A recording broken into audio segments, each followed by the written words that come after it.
y veíamos que la representación legal era ejercida por el padre y madre, el padre o madre a quien se le ha confiado el cuidado personal, ¿verdad? Mediante resolución judicial lleva implícita la representación legal, el Procurador General de la República, así como lo regula el artículo 223 y 224, que habla precisamente de cuando el Procurador General de la República asume esa representación por Ministerio de Ley, es decir, eso es constitucional, que el Procurador asumirá esa representación para los que están regulados dentro del artículo 224, y también dice la ley, cuando existan intereses contrapuestos entre los padres y los hijos, y eso básicamente casi siempre deberá de reconsiderarse, porque muchas veces, en el caso de alguna actividad, de alguna petición, las madres no quieren afectar al papá de sus hijos. Entonces ahí entramos en un pequeño conflicto en razón que el hijo pudiese en algún momento tener otros intereses, pero la madre no quiere asumir precisamente esa responsabilidad. Ahí es donde entra, dice el artículo 223, ordinal tercero, el Procurador General de la República a representar a estos adolescentes, a estos niños, porque su madre no asume esa representación legal que por ley le franquea. También tenemos, decíamos, el otro elemento de la autoridad parental, que es la administración de bienes. Y dice que el padre y la madre cuidarán de los bienes de los hijos sujetos a autoridad parental y del hijo que está por nacer. ¿Sí? El hijo administra los bienes adquiridos con su trabajo, si ya hubiere cumplido 14 años. Y el tercero, cuando los padres han sido privados de la administración de sus bienes, de los hijos, por mala intención o por negligencia grave. Al niño, a su hijo le donaron un pequeño negocio y el papá, por negligencia o porque no sabe administrar, pues tuvo que haber sido sustituido o privado de esa administración. Entonces, esa administración pasa a manos de un tercero. ¿Sí? Ahora bien, este es otro de los elementos que habla la autoridad parental para efectos en que, decíamos, a un papá le pueden conferir el cuidado personal, le pueden pasar la representación legal a uno de los progenitores, ¿sí? Pero lo que no le pueden quitar es ¿cómo se llama? La administración de bienes. ¿Sí? Ok, déjenme hacer algo ahorita. Preguntas.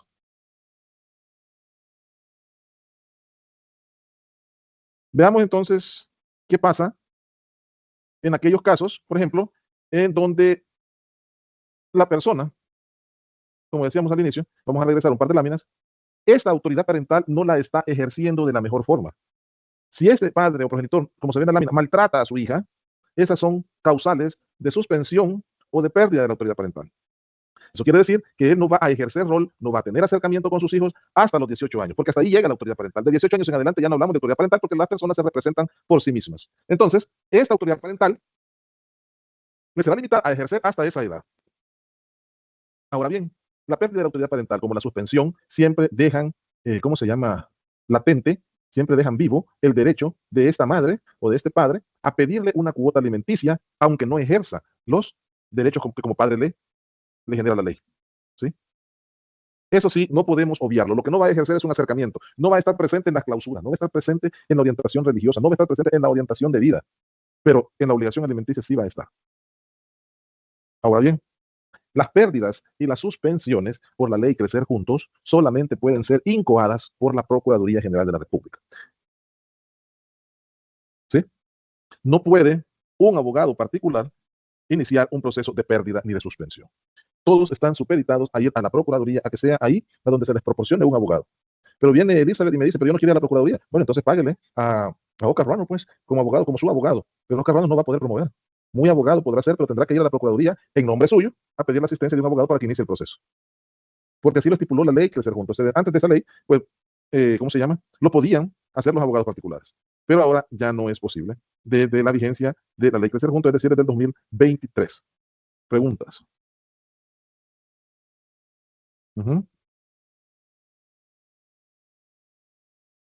¿Preguntas? Bueno,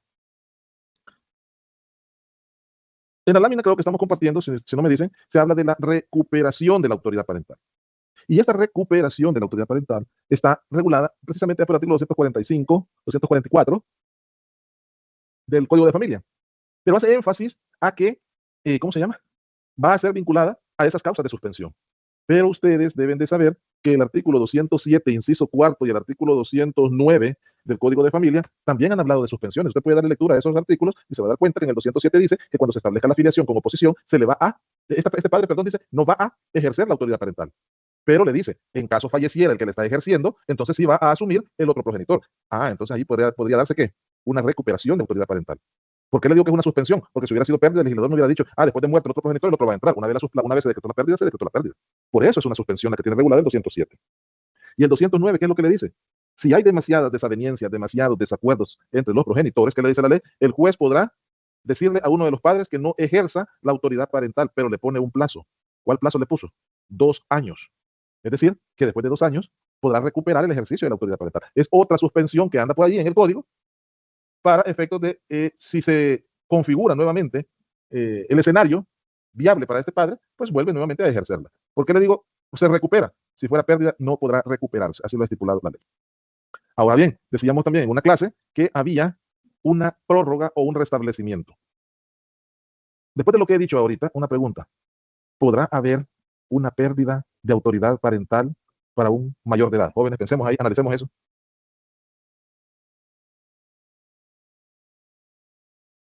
¿Alguien que quiera opinar? Para un hijo mayor de edad. Exactamente. Bueno, eso solo son aquellos casos que hay alguna incapacidad, alguna discapacidad o algún interdicto, quizás, ¿verdad? Pero creo que sí se la podía perder, aunque por la actitud de padre o de la madre la podían perder la autoridad parental, incluso aunque sea mayor de edad. Aunque siempre persistirían los otros derechos que tienen, como la alimentación, ¿verdad? Sí, decíamos en una oportunidad, si no me recuerdo, que hay una prórroga cuando el hijo, antes de cumplir 18 años, es evidente su discapacidad. Entonces, los padres podrán llegar a decirle al juez, mire, por la misma discapacidad que este tiene, necesitamos que se nos prorrogue la autoridad parental. Pero el restablecimiento ese obedece cuando ya es mayor de edad y eh, después de esa, alcanzar la mayoría, le deviene una enfermedad que no le permite desarrollarse plenamente. Entonces, la discapacidad la adquiere de 20 años. Entonces, ahí se le restablece la autoridad parental. ¿Quiénes van a ejercer la autoridad otra vez? Los padres. Y este hijo ya es mayor de edad.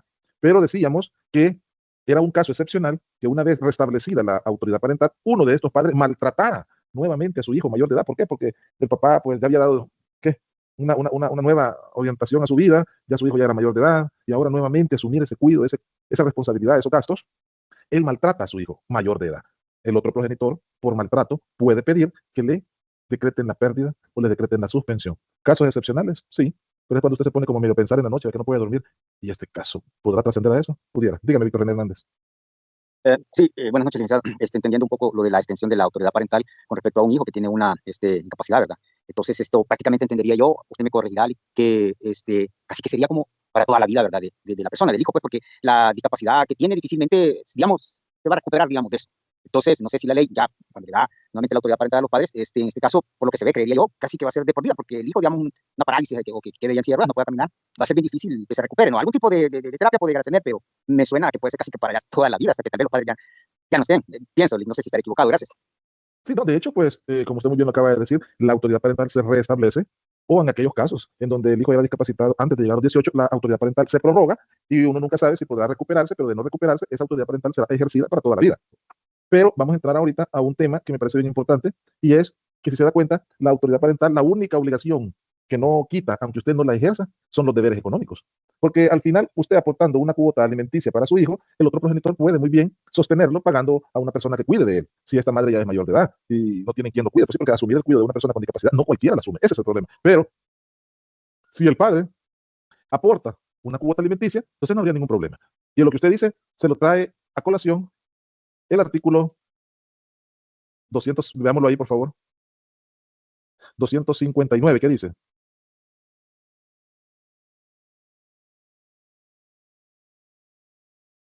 ¿Alguien que lo lea? Yo se lo leo. ¿Sí? Dice, los alimentos que se deben por ley se entienden concedidos para toda la vida del alimentario, siempre que persistan las circunstancias que legitiman la demanda. Hasta ahí. Los alimentos, que es precisamente lo que persiste allá, aunque le quiten la obligación a la obligación de padre, los alimentos se entienden concedidos por toda la vida del alimentario siempre que persistan las circunstancias. Es decir, ahí es donde se configura lo que estamos hablando. Que si una persona cae con discapacidad, el otro progenitor estará obligado por siempre, ¿verdad? Esa es una de las explicaciones que podemos darle cuando decimos que se ha prorrogado o se ha restablecido la autoridad parental de los padres sobre sus hijos. Ahora bien, no sin antes terminar el artículo del 239, ¿qué es lo que dice? La autoridad parental se extingue por las siguientes causas: por la muerte real o presunta de los padres o por la del hijo. Se muere el hijo, ya los padres no ejercen autoridad parental. Se mueren los padres, tampoco no hay quien puede decir que la autoridad parental la va a ejercer la abuela. La autoridad parental es un derecho personalísimo, que solamente lo ejercen los padres, no se transmite, no se delega en nadie. Por eso le dice, o la muerte real o presunta de padres o del hijo. Por la adopción del hijo, por la adopción del hijo también ¿cómo se llama? Se extingue. Adoptaron al hijo, el otro padre ya no tiene por qué ejercer autoridad parental. La van a ejercer los nuevos padres. Por haber cumplido el hijo la mayoría de edad, también la autoridad parental ahí de pleno derecho ya no hay que seguir ningún proceso, ya se extinguió. Y esta pregunta se la dejo a ustedes. ¿Cuándo será entonces el caso de él por el matrimonio del hijo? Oscar Ruano, sáquenos de esa duda o tenía otra duda a la que le estoy haciendo. Tiene otra duda, pero ¿cómo es la pregunta que básicamente hizo? Que dice que la autoridad parental se extingue con el matrimonio del hijo. Si los hijos menores de 18 años se pueden casar, entonces ¿en qué supuesto será ese? Pensemos. ¿Se la pongo ahí o Exacto. hágame la que me iba a hacer la pregunta?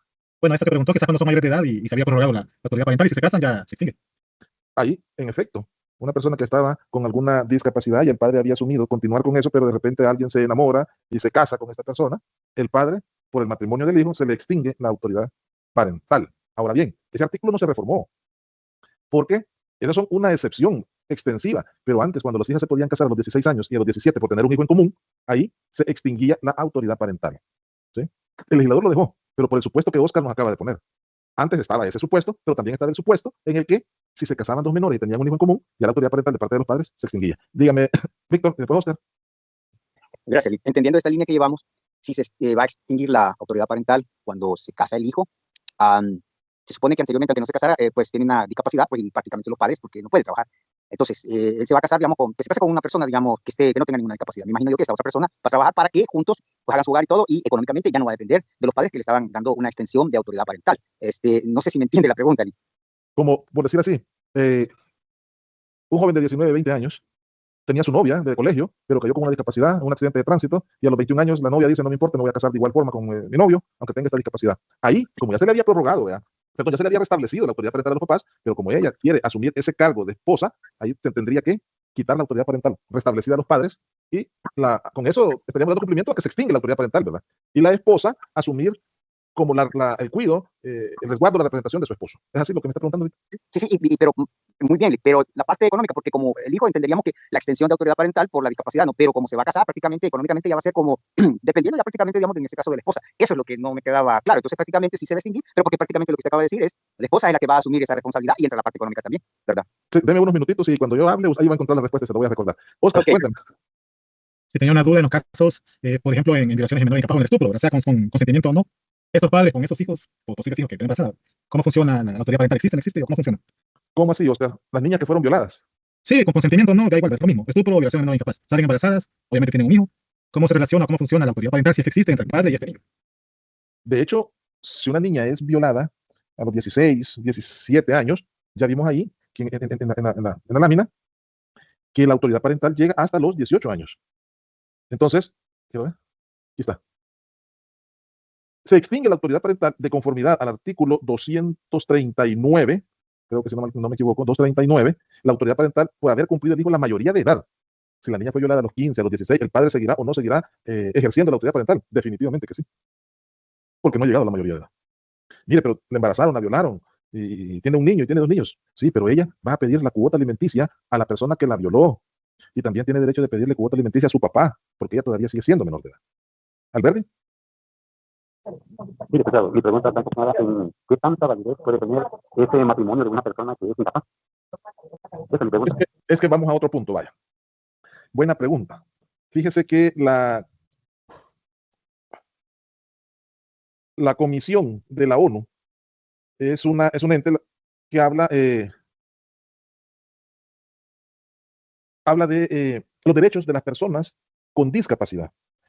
Tomen nota de eso. La Convención sobre los Derechos de las Personas con Discapacidad ya no habla de discapacitados. ¿Sí? Ya no habla que a usted o a una persona lo deban de declarar discapacitado. La Ley de Protección Integral, digamos, de Derechos de la Persona, solo déjame buscar una cosa. Creo que así se llama. Sí, se llama la Ley Especial para la Protección de los Derechos de la Persona Adulta Mayor. Habla allá por el artículo 80. En el artículo 80 dice que las salvaguardias previstas en esta ley serán decretadas por un juez de familia, para lo cual deberán considerar los siguientes aspectos. Y es que estas salvaguardias básicamente lo que buscan es que se establezca a una persona que apoye en la toma de decisiones, cuando alguna persona también carezca de ese discernimiento. Ya lo que se pretende es que no declaren discapaces a las personas, sino que las declaren como, ¿cómo le digo? Que les establezcan cuál es bueno, aunque se oiga repetitivo, su discapacidad. Porque la ley habla en el artículo 200, veámoslo acá, 95, ¿dónde está? En el artículo 293, causas de incapacidad. Cuando le decían a usted, y nuestro código así lo regula todavía, que es una persona incapaz, a este hay que nombrarle un tutor. Por eso le entiendo su pregunta. ¿Cómo vamos a entender, dice usted, que la validez de un matrimonio de una persona incapaz? Pero ¿quiénes son incapaces? Ya la Comisión de la ONU dijo, no estén declarando incapaces a las personas, aunque sí sean sordas, que tengan retraso. A estas personas las están discriminando socialmente. A estas personas hay que ponerles una salvaguardia. ¿Y qué es una salvaguardia? Una persona que las oriente y las apoye. Pero esta persona no la mata civilmente. Durante todo, hemos trabajado este año en eso con los jueces, precisamente para que ya no se den las incapacidades en las personas. Porque cuando yo le digo que ya no se den las incapacidades, es sinónimo de decirle, ya no estén discriminando a estas personas. Porque cuando usted les nombraba incapaces, usted le quitaba todo ejercicio que él pudiese tener y le nombraba a alguien que la represente.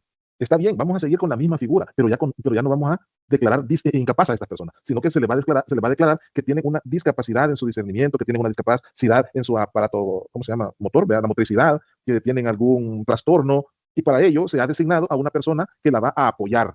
Ah, vaya, pero es diferente. A que la declare incapaz y que socialmente esa persona ya no exista. Ahora bien, cuando usted me dice, ¿será válido un matrimonio? Hay una en Facebook, no sé si lo han visto, que hay una persona que no tiene brazos y no tiene piernas de nacimiento, pero sí tiene esposa. Alberto, creo que fue que me preguntó eso. Para usted, una persona que no tenga brazos y que no tenga piernas, ¿es una persona incapaz o tiene alguna discapacidad? Y yo sé, licenciado, que más que todo mi pregunta sí enfocada a eso, pero sobre todo es que la incapacidad como que la han generalizado, porque Sí. hay varios tipos de incapaces. Imagínate un enajenado mental, ¿verdad? No, claro. Correcto, Es correcto. que, Ese era el enfoque más que todo, licenciado. ajá, acá Ahora, lo que, ajá, dígame. ahora bien, cuando se le dice que si le falta una mano, que si es sordo, sí hay personas que pueden guiarlo y asesorarlo y pueden comunicarse con él. Pero más que todo mi pregunta es a ese tipo de personas que no tienen la capacidad para poder discernir lo que están pensando o decidiendo. Correcto, pero esas personas no se pueden casar. Pero una persona que tenga síndrome Down, ¿será que se puede o no se puede casar? ¿Andy? Una persona con un cierto nivel de autismo, ¿será que no se puede casar? Sí ¿Cómo se no? puede, sí existen matrimonios así. Exactamente. Entonces, pero antes, esa era una como estigmatización. Persona con síndrome Down es una persona incapaz, por lo tanto hay que nombrarle tutor. Conforme ha pasado el tiempo, estos se fueron desarrollando. Entonces ya no fue necesario declararlos incapaces. Ahora mucho menos, dice la ley. A estas personas hay que nombrarles un asistente que les apoye. ¿Se podrán casar? Claro que se pueden casar. Y esta persona hace que los papás se les extinga la autoridad parental. Claro, usted me dice que la persona que evidentemente tiene un retraso, como conocemos también, personas de cierta edad y tienen una mentalidad de 6 años, de 7 años, eso evidentemente no se van a poder casar. Pero para ellos también no es que, como le digo, se va a crear un artículo especial. Se debe de inferir, ¿vea? Que ese matrimonio que extingue autoridad parental es para estas personas que yo les estoy comentando. Hay otros que definitivamente no van a entrar ahí. Permítanme un segundito.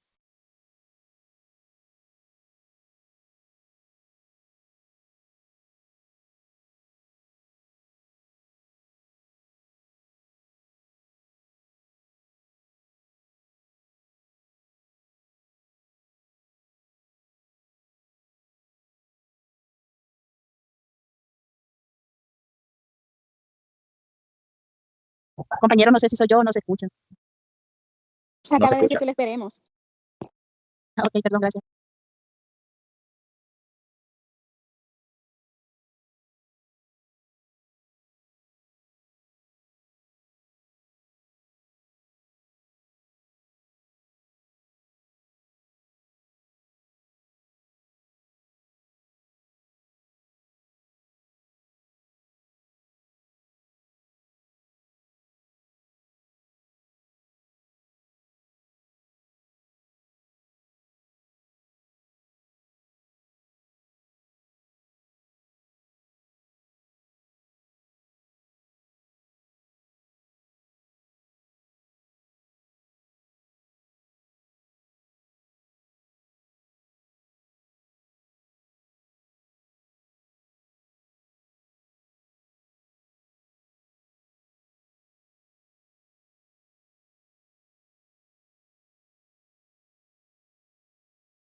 Bueno, continuamos. ¿En qué me había quedado? Le estaba explicando a Alberti. Me había dejado claro que esa es la postura. ¿Alguien que me recuerde? Sí, que usted ya nos había mencionado en relación a las personas que le faltaban, digamos, las manos, los pies, Ok. ¿verdad? Sí, la excepción básicamente es esa, pues, ¿verdad? Correcto. La excepción es esa. Hay personas que no van a poder contraer matrimonio, pero hay algunas otras que sí van a poder contraer matrimonio. Ahora bien, la pregunta que creo que me hizo Víctor René hace unos momentos, se la respondo con esta lámina, la que estamos poniendo ahorita. Los alimentos, dice la ley en el artículo 247, ahí le da el concepto, que los alimentos básicamente son, dice, unas prestaciones que permiten satisfacer las necesidades de sustento, habitación, vestido, salud y educación. Concepto de 1994. ¿Sí? Pero en el 2023, ya un poquito más práctico y reciente, se agregó uno más. Y es que los alimentos son prestaciones que permiten satisfacer también la recreación. Deben de tener, dice, el permitirles una vida digna, una dieta balanceada. Eh, Habla de una serie de cosas que van implícitas en la cuota alimenticia. Cuando hablamos de alimentos, hablamos de cuota alimenticia y ahí podemos decir $200. Deberían de entenderse que esos $200 incluyen estos 6 rubros: sustento, habitación, vestido, salud, educación y recreación. ¿Me explico? Pero ¿quiénes se deben? Y ahí le respondo por qué la autoridad parental sale. Porque dice la ley, ¿quiénes se deben alimentos? Los cónyuges, en primer lugar. Si yo me casé, yo me obligo a darle una cuota alimenticia a mi esposa. Si yo no cubro, ¿qué? Las necesidades que habló el 247. Habitación, vestido, conservación, educación. Claro, usted me dirá, pero si la señora trabaja, pues entonces no. El problema es si la señora no trabaja. Ella tiene derecho, en primer lugar, está dentro del artículo 248, los cónyuges. Ellos son los que deben recíprocamente apoyar al otro cónyuge. Y ahí le dice la ley, los obligados son los que están hasta el segundo grado de consanguinidad. Ahora se recuerda cuando vimos el parentesco. Hasta el segundo grado de consanguinidad entre ascendientes y descendientes. ¿Quiénes serían entonces los que se deben alimentos? Catherine Stephanie Tobar Olivares, según lo que dice el 248. Ordinal segundo. ¿Alguien que le quiera? Elizabeth, Villanueva. José. Rick, ¿Sí? No, dígame, Elizabeth. me decía que lea el artículo. Según el artículo 248, numeral segundo, que dice los ascendientes y descendientes hasta el segundo grado de consanguinidad, ¿qué debemos entender ahí? ¿O a quiénes debemos entender ahí que se deben recíprocamente alimentos? Los hijos, Sí, claro, tengo a padre. exactamente. ¿Qué más? No estoy segura si sería nieto. Hasta el segundo grado de consanguinidad, dice, entre ascendientes y Voy a descendientes. leer el artículo ahorita. ¿Cuál es el primer grado de consanguinidad en línea recta? En primer grado están los padres. Dígame, Oscar Ruano. Sí, en línea recta, el ascendente, padre y abuelo. Descendiente sería el hijo y los nietos. Es decir, que los abuelos, y ahí regresamos al artículo 221 del Código de Familia. ¿Qué dice el 221 del Código de Familia? Los abuelos están obligados, de acuerdo a sus posibilidades económicas, a asumir los gastos de crianza y demás contemplados en este capítulo cuando los padres carezcan de recursos. Pero ¿cuál es la diferencia entre el 221 y el 248? Cuando carezcan de recursos, porque los primeros obligados son los padres en proporcionar la cuota alimenticia. ¿Me explico? Pero eso no quiere decir que si los padres no tienen, no van a asumir los abuelos pueden. Abuelos asumirán para sus nietos la cuota alimenticia. Y viceversa, ¿verdad, Lick? A contrario censo, los nietos también están obligados en pasar una cuota alimenticia a los abuelos. ¿Me explico? Lo dijo la ley. El 221 está antes del 248, pero el 221 puso la excepción, cuando carezcan de recursos. ¿Sí? Quiero hacer una pregunta. Dígame, Alberto. Si esta cuota de los nietos procede siempre y cuando ellos lo pidan o puede ser de oficio. No. Cuando veamos... Tienen que saber cómo y por qué están solicitando la cuota. Sí, pero la oficiosidad aquí no opera. Aquí todo es petición de partes. Si los nietos le van a pedir a los abuelos es porque ya agotaron la instancia con sus propios papás y se les resolvió que estos no tenían capacidad. Hasta que tenemos esa resolución, es decir, haber investigado, calificado al progenitor y que éste no tenga. ¿Por qué no puede tener? Por una discapacidad, por ser de paradero ignorado, por estar ausente del territorio y no saber dónde vive. Hasta ahí yo ya le puedo decir, entonces me voy con los abuelos, porque mi papá no sé dónde está. Ahí sí, los abuelos asumen ese coste económico. Dígame, Víctor.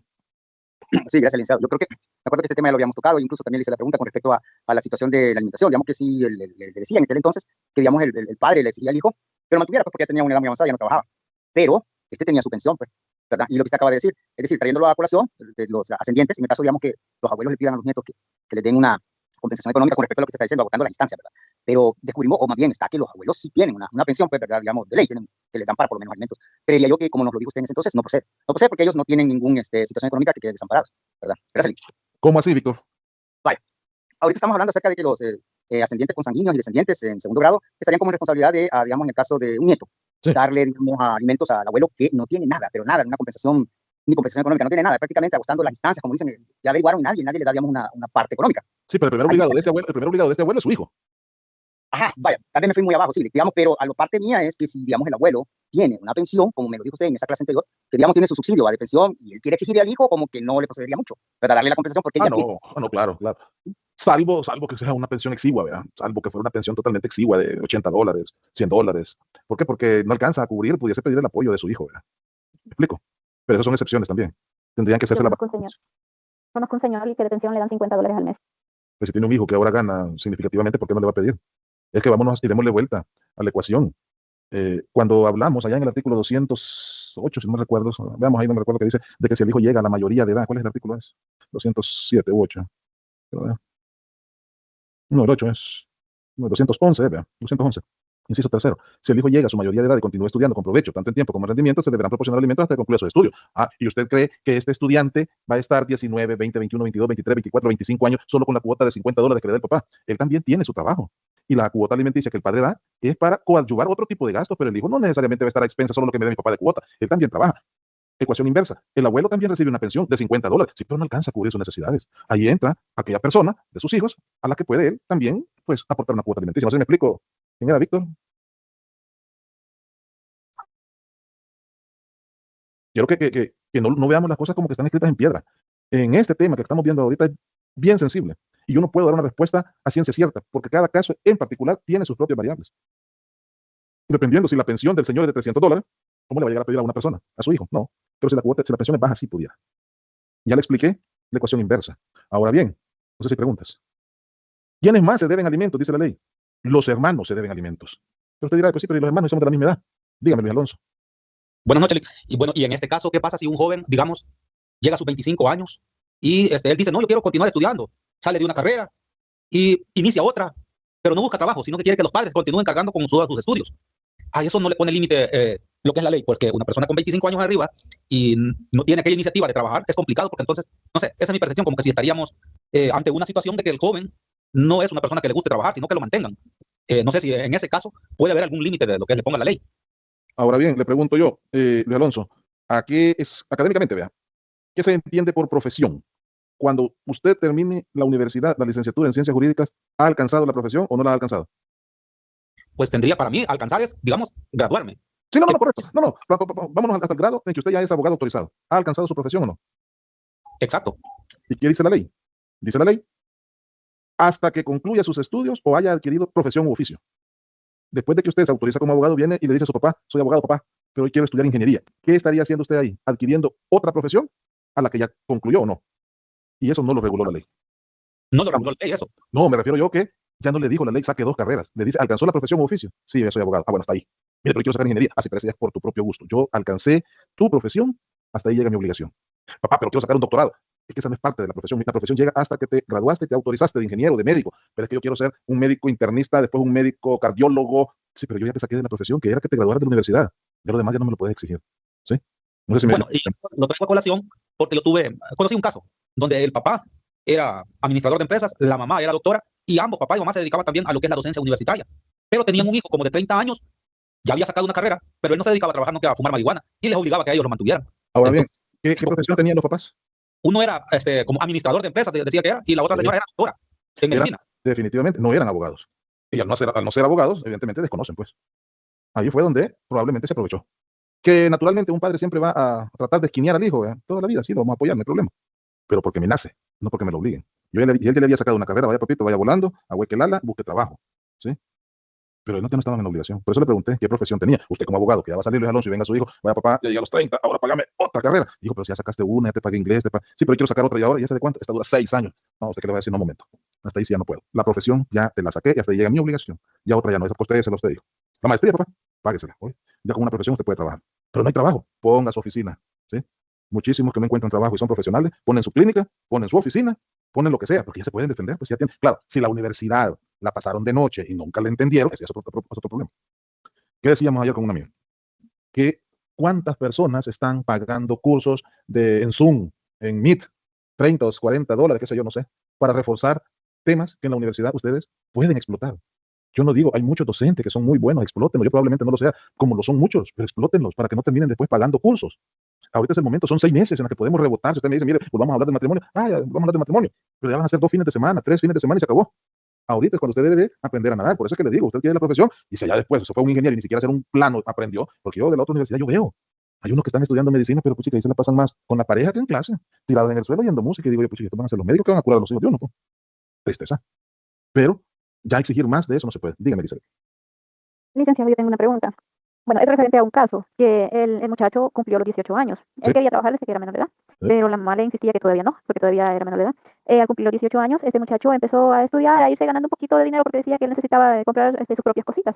Claro. No era mucho lo que empezó a ganar, pero el papá, cuando vio que él empezó a trabajar, le quitó toda ayuda, y ya no le quiso continuar pagando para que continuara estudiando, se cerró y que no. Y como ninguno de ellos sabían qué hacer, el muchacho dejó de estudiar mejor y se dedicó solo a trabajar, ganando poquito.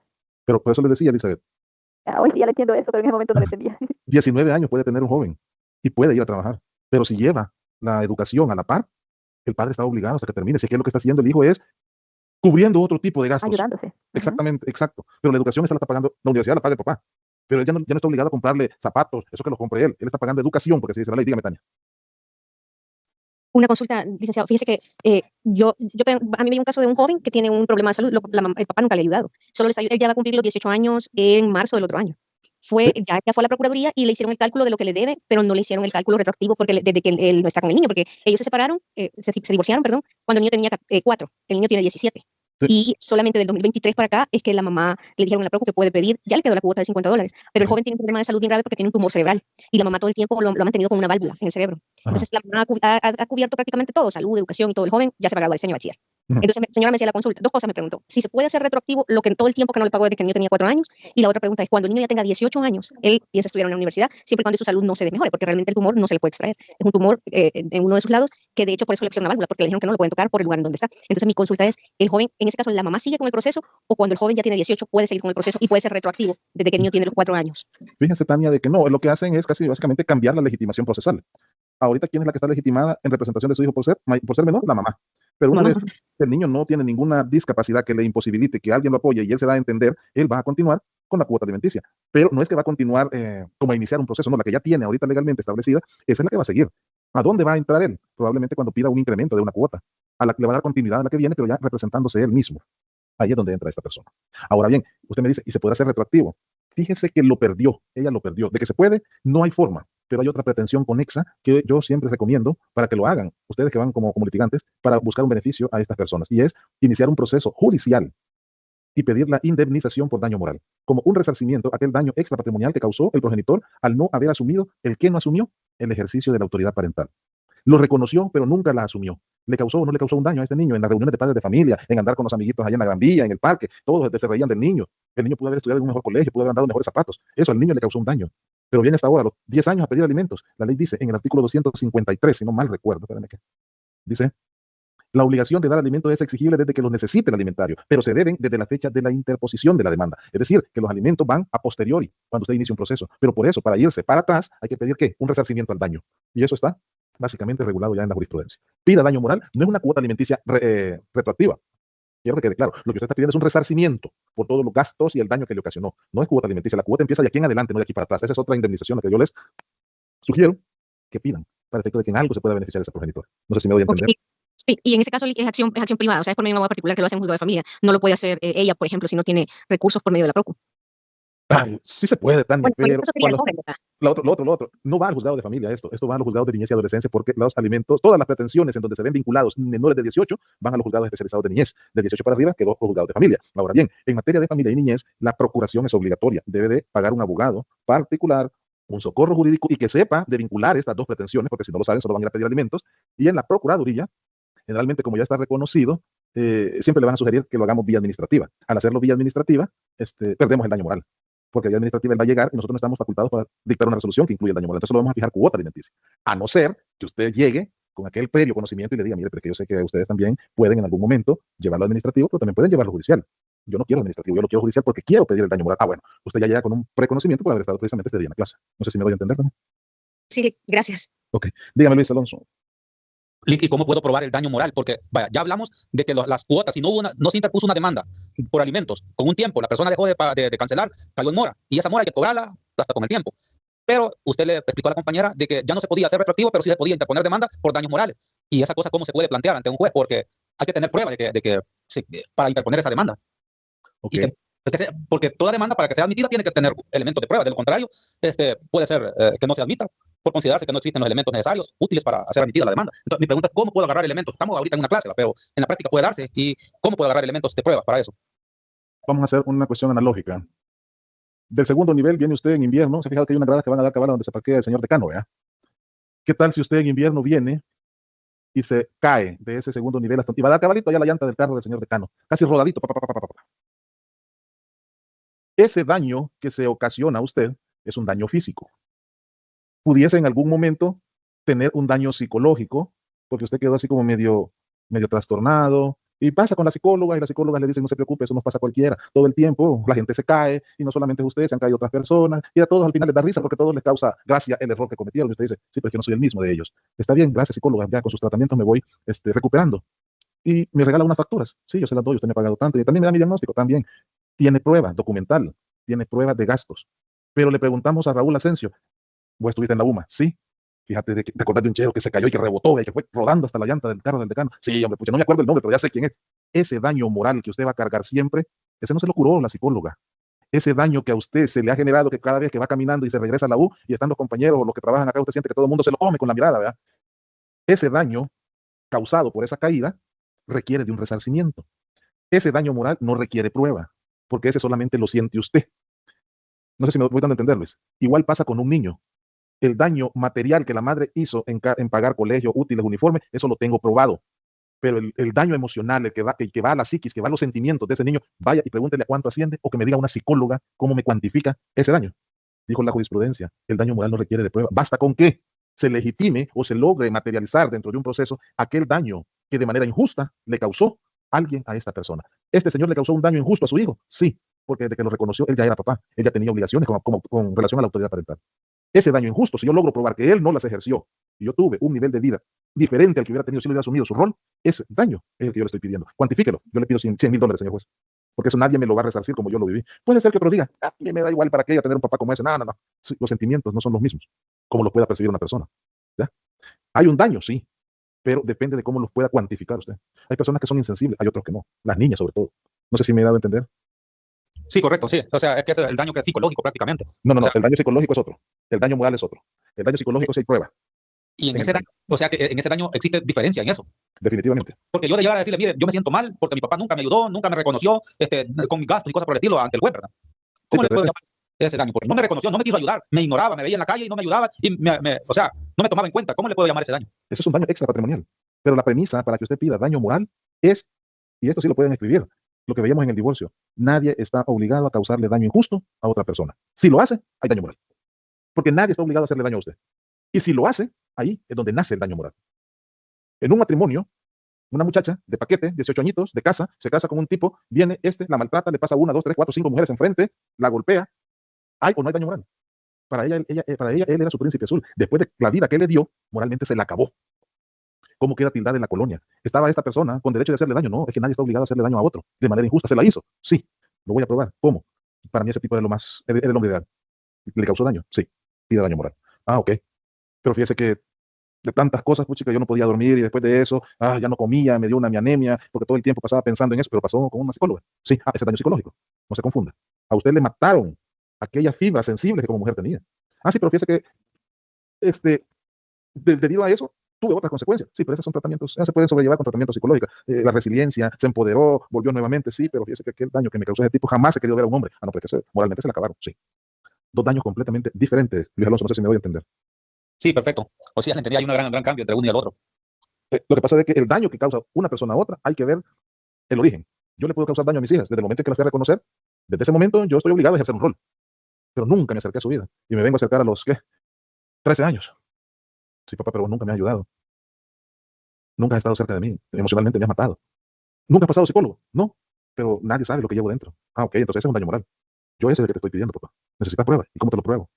¿Sí? Te lo estoy externando porque te lo pruebo en el sentido de que tu obligación era no hacerme daño y me lo hiciste. ¿Estuviste presente conmigo? No. Emocionalmente me mataste. Ese es un daño moral. Cuantifíquelo. Por eso que la gente dice, no sé cuánto pedir. Es que no sé cuánto es lo que usted considera que vale su daño. Hay gente que puede pedir 50,000, 100,000, 200,000. No sé. Depende de cómo usted considere su daño. Dígame, Elizabeth. Licenciado, yo tengo una pregunta referente al ejemplo que usted puso, que si la persona se cae por las escaleras, llega y cae por las, ¿cómo? Por las llantas del carro de ¿Sí? Ricardo, por decirlo así. Sí. Entonces, la cuestión es, a la hora de cuantificar el daño, ¿hacia quién va dirigido? En este caso Porque ahí sería... nadie tuvo la culpa.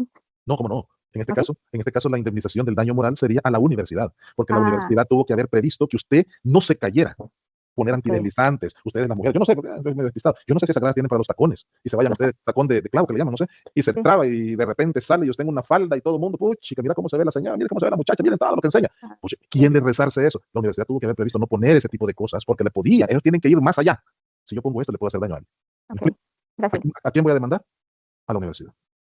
¿Sí? Por eso en algunas universidades tapan, rellenan de ladrillo antideslizante, ponen cinta antideslizante, porque uno no sabe. Yo le estoy poniendo este ejemplo. ¿Usted cree que cómo se levanta usted el siguiente día a venir a clase si usted no va a sentir que todo el mundo lo está viendo? ¿Me explico? Ese daño es el que me refiero yo. ¿A quién hay que denunciar? ¿A quién hay que cobrar? A quien tuvo que haber previsto no causarle daño injusto a usted. Se lo hicieron, entonces resalzan de paso. ¿Sí? Yo siempre digo eso. Se van a acordar de su nombre, tal vez no, pero de la que rebotó, de la que saltó, de la que venía rodando, a veces sí se acuerdan. Y ese daño cuando usted entra, quizás no saben cómo se llama, pero usted siente que a usted le están viendo, porque como usted le pasó el hecho. A las mujeres que la sacan de la casa y regresan después ahí con la coja en la mañanita, ¿por qué? Porque después malen el matrimonio. Eso ha llegado muchas veces hasta a generar suicidio en las personas. Porque, como le repito, Elizabeth, no todos tenemos la misma resiliencia ni la misma forma de ver las cosas. Hay gente que es muy sensible. ¿Sí? Yo conocí una persona que me dijo, hubiese preferido que me pegara, pero que no me dijera que yo era una prostituta. Con eso la mató. Ella prefería, decía, que me hubiera pegado en la cara. Ella se había crecido con esos valores. Yo no quiero decir que una es más, otra es menos. Le digo cómo lo ven a veces las personas. Y a veces uno no lo entiende. Y más si uno es insensible. Me explico, no sé si me da... Sí, Lick, muchas gracias. preguntas. Este tema lo vamos a seguir viendo probablemente este miércoles porque es alimentos, es muy amplio. Vamos a ver la otra semana también este tema y la tutela que es bien corta. Preguntas, si no hay preguntas, pues nos quedamos hasta acá, jóvenes. Pasen una feliz noche y buen provecho. Buenas noches. Buenas noches. Buenas noches. Buenas noches. Buenas noches.